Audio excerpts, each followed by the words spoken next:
Hey there, Jared from Authentic Soundware here with a quick intro and walkthrough of our new update to our Jazz Drums Kontakt instrument. Just give you a little background on this. The whole Jazz Drums product line started as something I was just doing for myself, and the focus was really the loops. But while I was at it, I recorded these samples to have a way to extend the loops to maybe create custom sections to a song or intros, endings, fills, and that kind of thing. And it turned out so great and was so fun to play. I thought, well, let's put it out as its own independent instrument as well.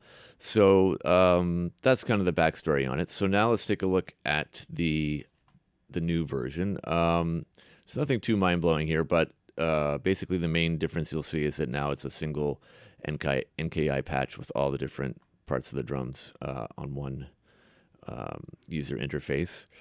We've got basic controls for each instrument. So going down the channel, there's a pan control, there's volume control, and then there's an echo send, which defaults to being up to the middle here.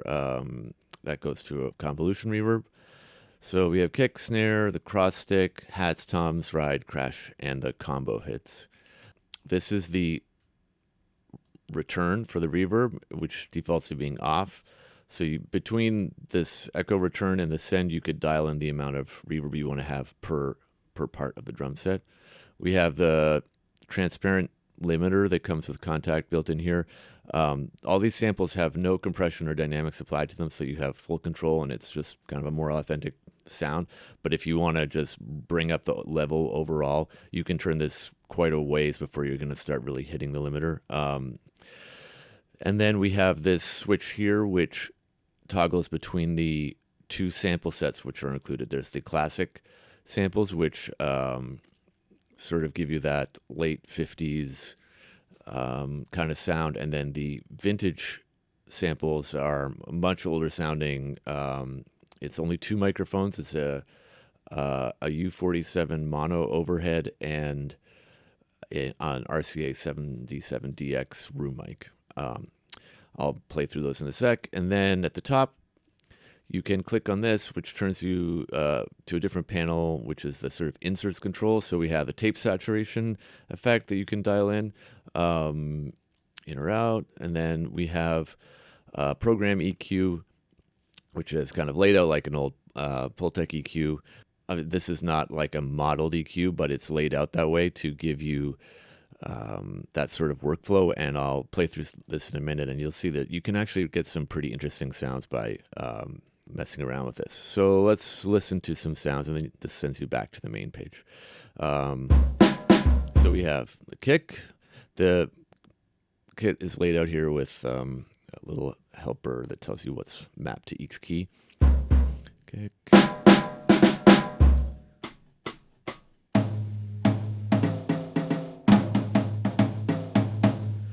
Got hi-hats. The hi-hats are laid out in a two-handed approach if you want to do that. I just kind of like to do that sometimes. Then we have crash.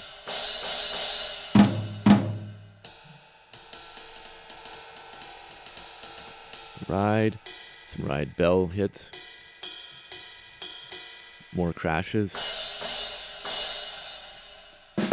Then we have some like snare drags and roughs and flams and stuff.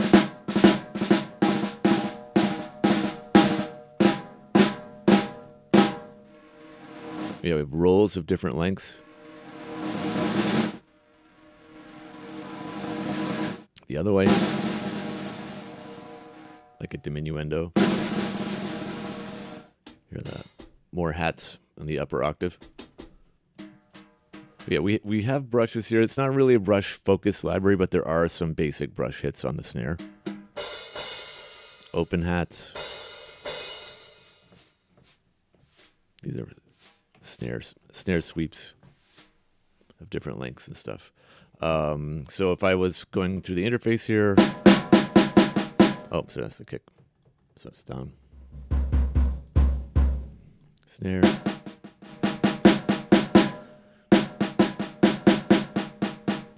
that's just basic stuff. The limiter, it's pretty transparent, but it just gives you a little more volume to give you some options when you're mixing. I'll just do a quick toggle back and forth between the classic and vintage so you can hear that.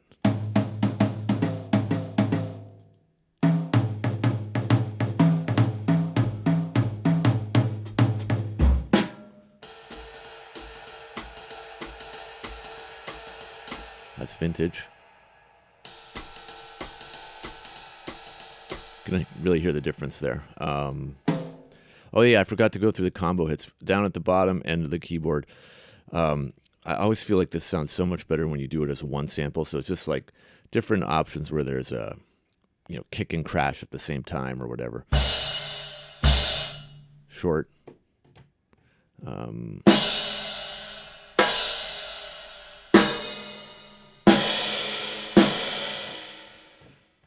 So, what else? What else should we? Oh, let's play with these inserts a little bit. So, the tape effect. Let me put this in. I mean, you can go to an extreme level if you need to, but probably don't want that. But it's there to just give you a little. It's sort of one knob that's controlling saturation, drive, like a high end cutoff and stuff like that. Then we have the EQ. So this is again laid out kind of like a Pultec EQ. So you have boost and attenuate at one frequency point, which can actually give you some pretty cool effects. So if you cut at 100 and boost at 100,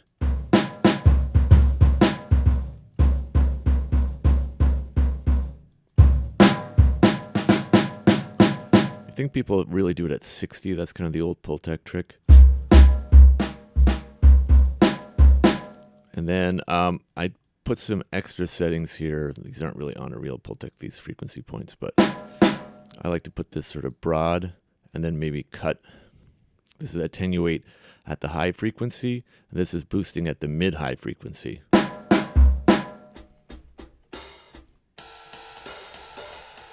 you maybe do something extreme up here, but then boost down here. It can give you something kind of interesting.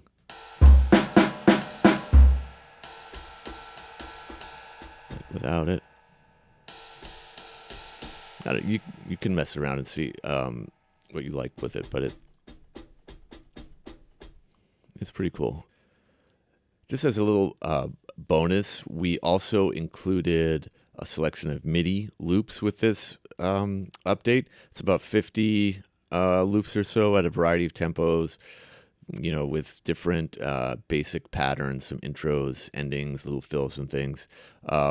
There's not much to it. You just drag the MIDI file right into whatever host sequencer you're using, and you can set your sequencer to the tempo of the loop, or just have the loop follow your sequencer's tempo. I'll just play through some of these. This is like 1, 2, 3, 4, 5 or so loops at 120.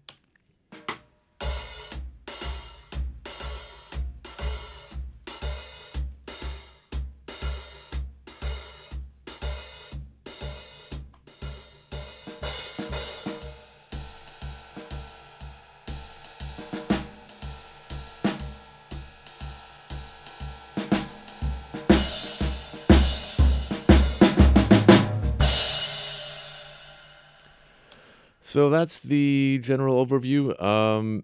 If you already own the Kontakt instrument, this is going to be a free upgrade for you, and you'll receive an email directly from us on how to get the update, and it will be part of the updated Jazz Drums bundle that's for sale on the website.